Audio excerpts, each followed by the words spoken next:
Good morning to all of you. आज हम minimisation of float table पढ़ेंगे कि मिनिमाइजेशन ऑफ फ्लोट टेबल हम किस तरीके से कर सकते हैं। अगर आपको वीडियो अच्छा लगे तो सब्सक्राइब और लाइक करना ना भूलें। यहाँ पे हम देख रहे हैं शीट पे मिनिमाइजेशन ऑफ फ्लोट टेबल। तो यहाँ पे मिनिमाइजेशन ऑफ फ्लोट टेबल हम दो तरीके से कर सकते हैं, minimisation of completely specified machine and minimisation of incompletely specified machine. यहाँ पे देख लीजिए, हमने मिनिमाइजेशन की 3 मेथड लिखी है, partition method, merger table, merger graph. Partition method को हम इक्विवेलेंस क्लास मेथड भी कह सकते हैं, मर्जर टेबल को हम इम्प्लीकेशन टेबल मेथड भी कह सकते हैं। अब हमने यहाँ पे लिखा है कंप्लीटली स्पेसिफाइड मशीन और इनकम्प्लीटली स्पेसिफाइड मशीन। हम पार्टीशन मेथड और मर्जर टेबल दोनों को कंप्लीटली स्पेसिफाइड मशीन की तरह यूज कर सकते हैं और इनकम्प्लीटली स्पेसिफाइड मशीन में हम मर्जर टेबल और मर्जर ग्राफ को देख सकते हैं।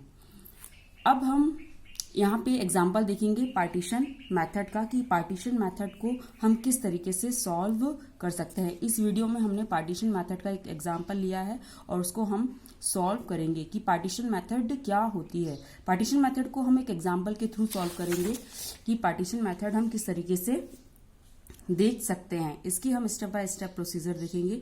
तो देखिए, यहाँ पे हमने पार्टीशन मेथड लिया हुआ है, इसका एक एग्जाम्पल लिया हुआ है पार्टीशन मेथड का, आप देख सकते हैं। Consider the state table given below, reduce the states by method of partitions.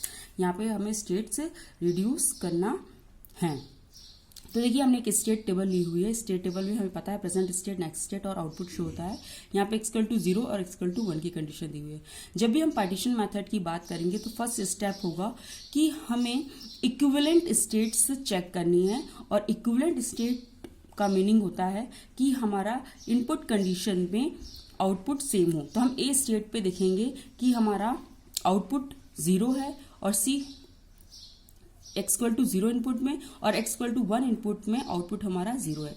B state के लिए हम देखेंगे कि 0 इनपुट कंडीशन में आउटपुट हमारा 0 है और 1 इनपुट कंडीशन में आउटपुट हमारा 0। यहाँ पे ध्यान दीजिएगा, हमें एक साथ सभी स्टेट के लिए, जैसे यहाँ पे A B C D E F G H सभी स्टेट के लिए देखना है कि x=0 इनपुट कंडीशन और x=1 इनपुट कंडीशन में आउटपुट सेम किसका है। तो आप देखिए, इस टेबल में A से लेकर E स्टेट तक आउटपुट सभी के सेम है। इस टर्म्स को हम आउटपुट कह रहे हैं। और F का आउटपुट डिफरेंट है, x=1 और x=0। x=1 में 0 है और x=0 में 1 है। डिफरेंट में हमारा यहाँ पे आउटपुट डिफरेंट है। और G और H इसका भी आउटपुट सेम है। तो जिसका भी आउटपुट सेम है, जैसे हम देख रहे हैं यहाँ पे हमारा आउटपुट सेम है, इसका आउटपुट सेम है और इसका आउटपुट हमारा डिफरेंट है। तो ये जिसके भी आउटपुट सेम है, इसको हम एक क्लास में कर लेंगे, क्लास फर्स्ट, और इसको भी हम क्लास फर्स्ट नाम दे देंगे, इसको हम क्लास 2 नाम दे देंगे। तो इस तरीके से हम इसमें चेक कर लेंगे कि हर एक इनपुट कंडीशन में किसका आउटपुट सेम है। फिर से सुने, यहाँ पे हम अगर ए और बी स्टेट की बात करें तो दोनों में ही आउटपुट सेम होना चाहिए। तो इस तरीके से हम लेंथ ऑफ टेबल भी चेक कर सकते हैं कि किसका आउटपुट सेम है। तो इस तरीके से हम इस स्टेप को बढ़ाएंगे। हम अगर इसका नेक्स्ट पार्टीशन लिखना चाहें तो हम क्या लिख सकते हैं, ABCDEGH। इसको हमने क्लास 1 में डिफ्रेंशिएट किया है और F को क्लास 2 में डिफ्रेंशिएट किया है। अब इसके बाद हम वापस से सेम टेबल डिजाइन कर लेंगे, लेकिन जो भी हमने पार्टीशन किया है उसके हिसाब से। तो देखिए, हमने यहाँ पे लिखा है, हमारी शीट पे दिख रहा है, हमने पार्टीशन किया है किस बेस पे, P1 लिखा है। इसको हम इस तरीके से लिख सकते हैं ABCDEGH। यहाँ पे हमने यही देखा था कि हमारा सिर्फ F का आउटपुट मैच नहीं कर रहा था, बाकी बची हुई सारी स्टेट का आउटपुट हमारा मैच कर रहा था। तो हम इसको इस तरीके से लिख लेंगे। अब ये जो हमने लिखा हुआ है पार्टीशन 1, यहाँ पे हमने इस टर्म को क्लास फर्स्ट सपोज किया हुआ है और इस टर्म को हमने क्लास 2 सपोज किया है। अब हम नेक्स्ट टेबल बनाएंगे। इस नेक्स्ट टेबल पे यहाँ पे मैंने बना के रखी है, ये जो हमने क्लास 1 और क्लास 2 दिया है, ये इसके नए आउटपुट होंगे और जो ये पहले वाले आउटपुट है, हम क्योंकि पार्टीशन मेथड अप्लाई कर रहे हैं और हमें एनालिसिस करना है, तो ये जो आउटपुट है इसको हम हटा देंगे। अभी हम सिर्फ नेक्स्ट स्टेट लिखेंगे, जो भी हमारी नेट टेबल है। यहाँ पे आप देख सकते हैं हमने सिर्फ और सिर्फ नेक्स्ट स्टेट लिखी है, और जहां कहीं भी हमें इस स्टेप 2 में, इस टेबल में हमें ABCDEGH मिलेगा, उसको हम क्लास 1 का नाम देंगे, और F जहां भी दिखेगा क्लास 2 नाम देंगे, क्योंकि हमें नया नेम इसको असाइन करना है। तो देखिए ये हमारी फिर से टेबल हमने बनाई है। अब इस टेबल में हमने अभी जो हमने पार्टीशन किया था, इसको हमने क्लास फर्स्ट नाम दिया था, और F को हमारा क्लास 2 नाम दिया था। अब ये हमारा जो हम ऑलरेडी पार्टीशन कर चुके हैं वो वाले आउटपुट है। अब हमें इसको नया आउटपुट देना है, तो जहां कहीं भी ABCDEGH दिखेगा उसको हम क्लास फर्स्ट नाम देंगे, और जहां पे भी F दिखेगा क्लास 2 नाम देंगे। तो देख लीजिए यहाँ पे F दिख रहा है, F को हमने क्लास 2 नाम दिया है, और इसको हमने फर्स्ट नाम दिया है। हम इसके बेस में लिख देंगे, क्योंकि ये हमारा क्लास फर्स्ट कैटेगरी में आ रहा है। इस तरीके से यहाँ पे हमें आउटपुट के अकॉर्डिंग ही इसको पार्टीशन करना है। G हमारा फर्स्ट है, A हमारा फर्स्ट है। और एक चीज और, F को हम पहले ही पार्टीशन कर चुके हैं, तो हमें वापस से इसको मर्ज नहीं करना है, ये हमेशा अलग ही रहेगा। अब फिर से हम चेक कर लेंगे इस पूरी टेबल में कि हमारे आउटपुट कहाँ पे डिफरेंट है। तो देखिए यहाँ पे भी आउटपुट फर्स्ट है, यहाँ पे भी आउटपुट फर्स्ट है, और इनपुट कंडीशन 0 और इनपुट कंडीशन 1। बी में भी आउटपुट फर्स्ट है, ई में भी आउटपुट फर्स्ट है, जी में भी आउटपुट फर्स्ट है, ई में भी आउटपुट फर्स्ट है। ये हम इस सी स्टेट के लिए दे रहे हैं। डी स्टेट के लिए देखें तो यहाँ पे फर्स्ट और सेकंड है। इसका मतलब अब हमारा डी स्टेट अलग हो सकता है, लेकिन यहाँ पे देखिए ई स्टेट में देखें, यहाँ पे फर्स्ट आउटपुट है, यहाँ पे फर्स्ट आउट है, ये फर्स्ट है, ये फर्स्ट है। इसका मतलब ABCEGH इसको हम क्लास फर्स्ट देंगे, इसको भी हम क्लास फर्स्ट देंगे, इसको हम दे सकते हैं क्लास, ये हमारा क्लास 2 है, और इसको हम दे सकते हैं क्लास 3। इस तरीके से हमने नया, ये हमारा पुराना आउटपुट था जिसके हिसाब से हमने पार्टीशन P1 किया था। अब ये हमने जो इसके बेस में फर्स्ट और सेकंड लिखा है, आप देख सकते हैं नेक्स्ट स्टेट में हमने किस तरीके से लिखा, ये हमारे नए आउटपुट है, और इसके हिसाब से हमने फिर से पार्टीशन किया है इसको फर्स्ट, सेकंड एंड थर्ड।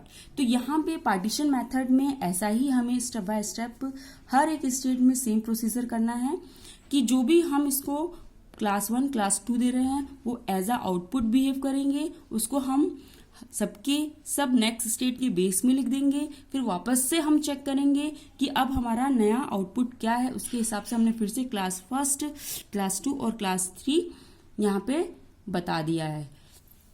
तो देखिए हमारा अब पार्टीशन हो रहा है, इस तरीके से हम लिख सकते हैं कि P2 में हमने ABCEGH और F हमारा क्लास 2 में था और D हमारा क्लास 3 में है। तो हम इस तरीके से लिख लेंगे कि इसको हमने अब क्लास फर्स्ट की तरह बिहेव कर रहा है, ये क्लास 2 की तरह बिहेव कर रहा है, और ये क्लास 3 की तरह बिहेव कर रहा है। ये वही चीज हमने लिखी है जो हमने यहाँ पे एनालिसिस किया हुआ है।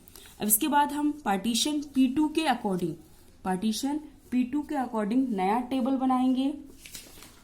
अब देखिए हमने एक फिर से स्टेप 3 ली है, इसमें हमने वापस से टेबल बनाई हुई है इस तरीके से। यहाँ पे हमने P2 में इसको हमने क्लास फर्स्ट माना था, यहाँ पे हमने इसको क्लास सेकंड माना था, और D को हमने क्लास थर्ड माना था। अब अगेन हम जहां पे भी हमें ABCEGH दिखेगा उसमें हम आउटपुट क्लास फर्स्ट डाल देंगे, जहां पे भी F दिखेगा क्लास 2 आउटपुट डाल देंगे, जहां पे भी D दिखेगा उसको हम क्लास थर्ड डाल देंगे। तो देखिए जहां कहीं भी F एक ही है तो हम पहले F डाल देते हैं, F सेकेंड कैटेगरी में आ रहा है, सेकेंड क्लास में आ रहा है। डी हमारा थर्ड क्लास में आ रहा है। जहाँ कहीं भी हमें डी दिखेगा उसके हम बेस में थर्ड लिख देंगे। बाकी में सब में हमारा ये फर्स्ट क्लास में आ रहा है तो हम फर्स्ट डाल देंगे इस तरीके से। तो यहाँ पे जो भी हम क्लास सपोज करेंगे उसको हम उसके बेस में लिख देंगे। अब देखिए फिर से हमारी ये नई टेबल बनी है। फिर से हम देखेंगे कि आउटपुट किसका डिफरेंट है। हर एक स्टेट में आउटपुट किसका डिफरेंट है। तो ए स्टेट में देखें यहाँ पे फर्स्ट आउटपुट है। बी में देखें यहाँ पे थर्ड और यहाँ पे फर्स्ट है, ये हमारा अलग हो रहा है। सी में देखें ये हमारा फर्स्ट है, ये फर्स्ट है, मतलब ए और सी एक में आ सकता है। ई में देखें यहाँ पे भी फर्स्ट है, यहाँ पे भी फर्स्ट है, ये एक में आ सकता है। यहाँ पे देखिए बी और जी, डी और ये दोनों इससे मैच कर रहे हैं। यहाँ पे भी थर्ड था और यहाँ पे भी फर्स्ट है। एच हमारे इसके साथ मर्ज हो सकता है। तो यहाँ पे देखिए इसके आउटपुट सेम है इन दोनों के, बी स्टेट और जी स्टेट का आउटपुट सेम है। और ए, सी, ई और एच इनके आउटपुट हमारे सेम हैं। और यहाँ पे जो पहले पार्टीशन हो चुका है वो अलग ही रहेगा, जैसे कि मैं पहले बोल चुकी हूँ। तो ए, सी, ई, एच का आउटपुट अलग है तो हम इसको क्लास फर्स्ट नाम दे देंगे। हमारा एफ क्लास 2 कैटेगरी में कर देंगे। डी हमारा क्लास 3 कैटेगरी में कर देंगे। और बीजी यहाँ पे दिख रहा है ये भी अलग है, इसको हम क्लास 4th कैटेगरी में कर देंगे। तो अब हमारे नए आउटपुट हैं। इस तरीके से हम पार्टीशन P3 बना लेंगे। ये हमारा पार्टीशन P3 है और ये जो हमने निकाला है वही चीज हमने यहाँ पे लिख दी है डायरेक्ट। तो यहाँ पे हमने माना है class first, class second, class third and class fourth. इसी के अकॉर्डिंग हम फिर से अपनी नई टेबल डिजाइन कर लेंगे और उस टेबल में सिर्फ और सिर्फ हम नेक्स्ट स्टेट ही लिखेंगे जो कि हमारे क्वेश्चन में गिवन है। तो देखिए हमने स्टेप 4 लिया है, हमने फिर से नई टेबल बनाई है, इसमें सिर्फ नेक्स्ट स्टेट दिख रही है। ये जो मैंने पहले से पार्टीशन करके रखे हैं ये जो हमारा ऑलरेडी P3 आ चुका है इसके अकॉर्डिंग किया हुआ है। ए, सी, ई, एच को एक कैटेगरी में रख लेंगे, एफ को एक कैटेगरी में रख लेंगे, जी को अलग, बीजी को अलग। तो इस तरीके से हमने ये टेबल डिजाइन की है। तो हम यहाँ पे लिख लेते हैं अपने इजी के लिए कि हमने इसको क्लास फर्स्ट में डाला था, इसको हमने क्लास 2 लिखा था, इसको हमने क्लास 3 लिखा था, इसको हमने क्लास 4 लिखा था। अगर आपको याद रहे तो इसको लिखने की जरूरत नहीं पड़ेगी। अब देखिए ए, सी, ई, एच जहां कहीं भी दिखेगा आपको नेक्स्ट स्टेट में आपको फर्स्ट लिखना है। एफ का जहां भी दिखेगा आपको सेकंड लिखना है। डी जहां कहीं भी नेक्स्ट स्टेट में दिखेगा आपको थर्ड लिखना है। और बी, जी जहां कहीं भी दिखेगा आपको फोर्थ स्टेट लिखना है। तो बी, जी जहां कहीं भी लिखेगा फोर्थ, देखिए यहाँ पे बी है इसको फोर्थ लिख देंगे, यहाँ पे जी है फोर्थ, जी फोर्थ कैटेगरी में आ रहा है। एच देखिए फर्स्ट कैटेगरी में आ रहा है। सी भी फर्स्ट कैटेगरी में आ रहा है। ई स्टेट भी फर्स्ट कैटेगरी में आ रहा है। ए स्टेट भी फर्स्ट कैटेगरी में आ रहा है। ए फर्स्ट कैटेगरी में आ रहा है। जी हमारा फोर्थ कैटेगरी में आ रहा है। ए हमारा फर्स्ट कैटेगरी में आ रहा है। एच हमारा फर्स्ट में आ रहा है। एफ हमारा सेकंड में आ रहा है। डी हमारा थर्ड में आ रहा है। ई हमारा फर्स्ट में आ रहा है। डी हमारा थर्ड में आ रहा है और सी हमारा फर्स्ट में आ रहा है। इस तरीके से अब फिर से हम चेक करेंगे कि अब नए आउटपुट क्या हो सकते हैं। तो देखिए यहाँ पे फोर्थ और यहाँ पे फर्स्ट इनपुट कंडीशन 0 और 1 के लिए ए स्टेट में, सी स्टेट में भी आउटपुट फोर्थ और फर्स्ट मिल रहा है, ई स्टेट में भी आउटपुट फोर्थ एंड फर्स्ट मिल रहा है। तो हम ए, सी, ई ये हमारे आउटपुट सेम दिख रहे हैं। एफ हमारा पहले से ही अलग है, जो हमारा अलग है उसको हम अलग ही रखेंगे। यहाँ पे फर्स्ट हो रहा है, ये भी हमारा अलग हो जाएगा। अब देखिए यहाँ पे फर्स्ट ये अलग है, ये सेम है, तो ये हमारा अलग रहेगा। तो ये देखिए हमने फिर से पार्टीशन किया है, तो A-C-E स्टेट के आउटपुट सेम दिख रहे हैं, हम इसको दे देंगे क्लास फर्स्ट। F को हमने दिया है क्लास 2, D को दिया है हमने क्लास थर्ड, BG को दिया है हमने क्लास 4th, और ये हमें नया पार्टीशन मिला H, इसको हम दे देंगे क्लास 5th। इस तरीके से हम पार्टीशन लिख लेंगे। तो नया हमारा P4 पार्टीशन हम इसी तरीके से अरेंज करेंगे कि ACE क्लास फर्स्ट में, F क्लास सेकेंड में, D क्लास थर्ड में, BG क्लास 4th में और H क्लास 5 में। तो ये देखिए हमने इसी पार्टीशन को इस तरीके से लिख लिया है कि P4 पार्टीशन में हमें इस तरीके से पार्टीशन मिला है। यहाँ पे हमने इसको क्लास फर्स्ट दिया था, यहाँ पे F को क्लास सेकेंड दिया था, यहाँ पे D को क्लास थर्ड दिया था, यहाँ पे क्लास 4th दिया था, यहाँ पे क्लास 5th दिया था। तो ये जो हमने पार्टीशन किया है इसी के अकॉर्डिंग हम इसमें नया पार्टीशन लिख लेंगे P4। ये पार्टीशन तब तक करना है जब तक कि हमें सेम पार्टीशन ना मिल जाए। अब हम अगेन नई टेबल बनाएंगे। हमने फिर से नई टेबल बनाई है P4 के अकॉर्डिंग। ये जो हम P4 पार्टीशन किया है इसके अकॉर्डिंग हमने फिर से नई टेबल बनाई है। ये देखिए हमारी स्टेप 5 है, नई टेबल बनाई है। यहाँ पे फिर से हम लिख लेंगे, ये हमारा क्लास फर्स्ट था, ये क्लास सेकेंड था, ये क्लास हमारा थर्ड था, BG हमारा क्लास 4th था और H हमारा क्लास 5 था। इस तरीके से हम फिर से लिख लेंगे। अब हम देखेंगे कि जहां पे भी ACE है वहां पे हमें क्लास फर्स्ट डालना है। तो जहां कहीं भी ACE है हमें क्लास फर्स्ट डालना है, BG में हमें क्लास 4th डालना है, यहाँ भी G है 4th क्लास, यहाँ पे भी G है 4th क्लास। A के लिए हमने क्या सपोज किया, फर्स्ट क्लास।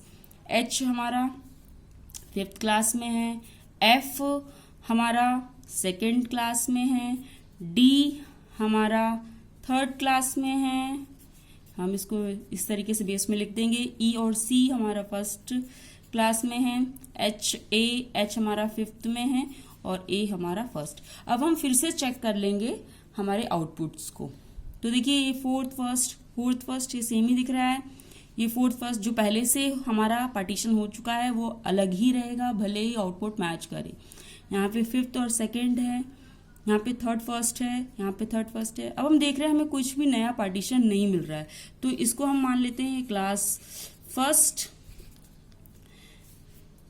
F को हमारा क्लास 2, D को हमारा क्लास 3 और BG को हमारा क्लास 4th और H को हमारा क्लास 5th। अब देखिए यहाँ पे P5 हमने लिखा है, P5 सेम वैसे ही आ रहा है जैसे हमने P4 में पार्टीशन किया है। कभी भी ऐसी कंडीशन मिले कि हमारा सेम पार्टीशन आता है, जो हम P4 में किया वही हमने P5 में किया, वहां पे आकर हम इसको स्टॉप कर देंगे। जैसे ही हमें सेम पार्टीशन मिलेगा नेक्स्ट स्टेट के लिए, वहां पे हम इसको स्टॉप कर देंगे।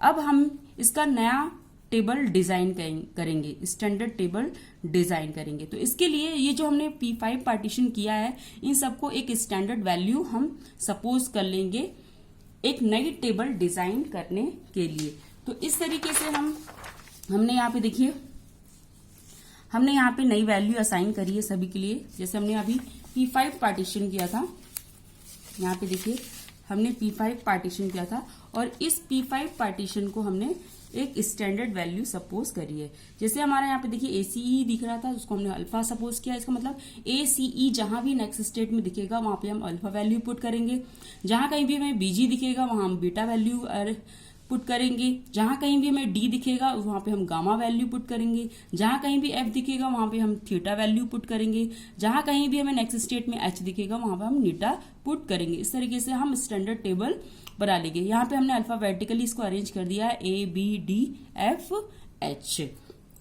तो अब हमारी नई टेबल इस तरीके से बनेगी। तो ये किस बेस पे बनेगी, इसके लिए हमें सबसे पहले क्वेश्चंस देखना पड़ेगा। ये हमारा क्वेश्चन है, हमने इस टेबल को किस तरीके से डिजाइन किया है।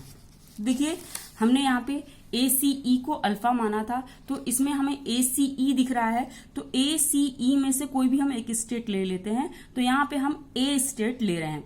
तो A स्टेट में देखिए हमारे पास क्या है, B है और C है, इसके साथ आउटपुट हमारा 0 है। तो B को हमने क्या माना है, बीटा, और C को हमने क्या माना है, अल्फा। तो हमारी जो नई टेबल आएगी तो उसमें हमें क्या दिखेगा, बीटा, अल्फा, और जो भी इसके साथ आउटपुट है वो हम एज इट इज यहाँ पे रखेंगे। अब देखिए नेक्स्ट हमारा क्या है, बीजी को हमने माना बीटा, तो इसमें हम बी स्टेट फर्स्ट ले लेते हैं, बी स्टेट। तो बी स्टेट में देखिए यहाँ पे क्या है, डी है और ई है, इसके साथ आउटपुट 0 है। तो डी को हमने क्या सपोज किया, देखिए यहाँ पे दिख रहा है हमें गामा, और ई को हमने क्या सपोज किया हुआ है, अल्फा।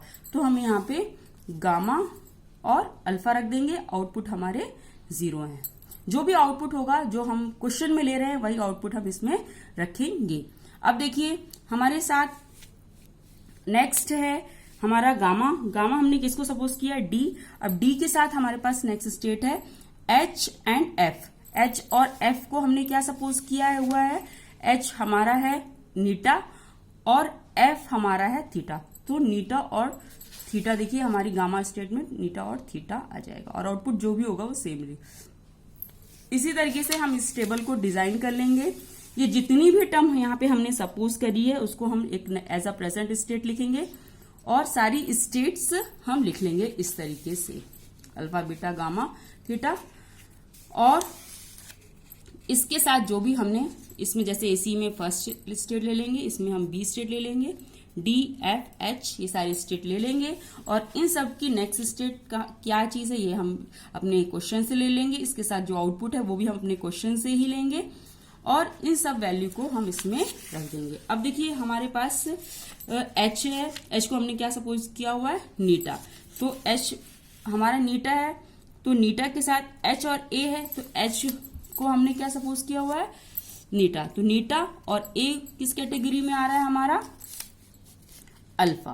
तो इस तरीके से हम सारी वैल्यू पुट करेंगे। तो अब हम देखेंगे यहाँ पे हमारी नंबर ऑफ स्टेट्स ज्यादा थी, नई और स्टैंडर्ड टेबल जो हमने बनाई है उसमें हमारी स्टेट्स रिड्यूस हो रही हैं। तो इस तरीके से हम इसको बोलते हैं कि जो हमें रिजल्ट में मिलता है वो रिड्यूस्ड टेबल मिलता है।